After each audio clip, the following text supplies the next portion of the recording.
Welcome back to Jersey Matters. We've recently seen headlines about students and parents faking academic and athletic records to get into top universities. Let me introduce you to someone who did it the right way. Devin Hart from Point Pleasant High School is a cross-country and academic star. And tell people where you're going. I'll be going to Stanford University next fall. Congratulations. It's one of the best universities in the country. How good are you at cross-country? I mean, two-time state champion, two-time All-American, so not top of the nation, but pretty. But one of the tops in the nation. Yeah, I'd say so. And you do well academically too. Oh yeah, valedictorian in my class. Yep. So you're the valedictorian in your class. Yeah. It's straight A's. Oh yeah. You mind me asking your SAT scores? Only a 1480, but for Stanford, that's like mid-tier, I guess. Yeah, so it was the, well, do you think it was more the academic prowess more than anything else? I mean, athletic, excuse me? No, I mean, I think Stanford, more than like most colleges, I'd say, they kind of value both, I'd say, pretty equally. They don't really just let you in based on your athletics solely like a lot of other schools would.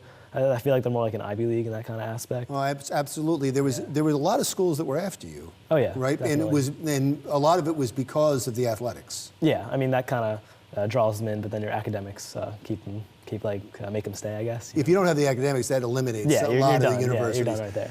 And so, how many schools were after you? Oh, I'd say dozens. I mean, there were a ton, but I narrowed it down to three: Duke, Princeton, and Stanford. You can't go wrong. Yeah, can't go wrong with either of them, you know. So Duke, Princeton, and Stanford, pretty good. Yeah, it just came down to the program, really, like what I wanted to do academically. How much work did you have to put into this? Oh, a ton. I mean, 3-hour practices every day, and then homework on top of that, studying for tests and whatnot. So it adds up, but it definitely pays off. So. How much do you run a week? Mileage-wise, I'd say 60 or 70 miles a week, and you have like all the bonus stuff like weight room, core, stretching and whatnot. Physical therapy, you got a ton of stuff that you just have to take care of. But that 60, 70 miles a week, that's run fast? Yeah, I mean, it depends, like if you're doing workouts or distance runs, so it all varies, you know? So it's just a lot of work, that's really it. Like if you put in the work for track and cross country, you'll get to the level you need to be at. And that's kind of what I love about the sport. I know, how long is the cross country race in high school? It's a 5K.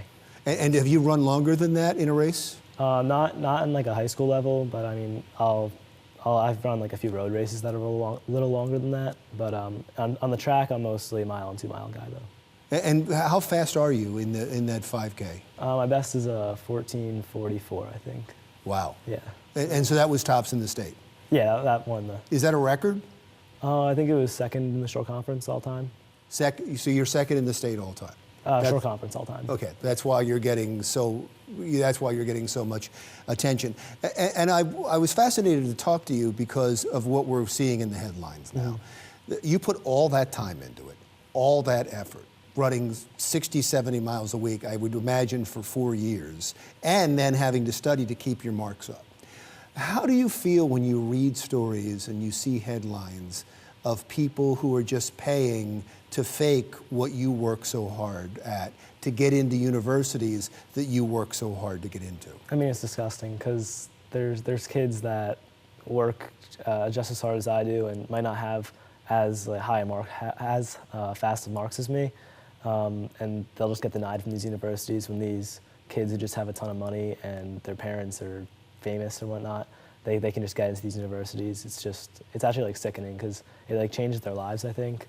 And I feel like they just lose such a great opportunity that they could have had, but just because of someone's money, they can get into a school. It's really upsetting, honestly. There's talk about what should happen to these people. There should be fines, whether they should go to jail. Do you have an opinion on that? I mean, jail time seems a little extreme for it, but I think there should definitely be something done, not just to the people who committed the crimes, but also to change the system. I don't really know what kind of like reforms would be possible with that, but something has to be done about it because I'm sure it's more prevalent than just the things that are being like, than the things that are being told in the news. Like I bet thousands of other people are doing it too, and these people just got caught. So I think it's more prevalent than people think it is on like a much bigger scale. Well, wonderful, and congratulations. As I said, you did it the right way. Stanford's you. lucky to have you. Thank you so much. Yeah, thanks. You're doing New Jersey proud, too. Devin Hart, Point Pleasant High School cross-country track star who is on his way to Stanford University. Jersey Matters continues right after this. Still to come on Jersey Matters, we'll take you to a farm that has become a museum of countless cool stuff. We'll show you when Jersey Matters continues.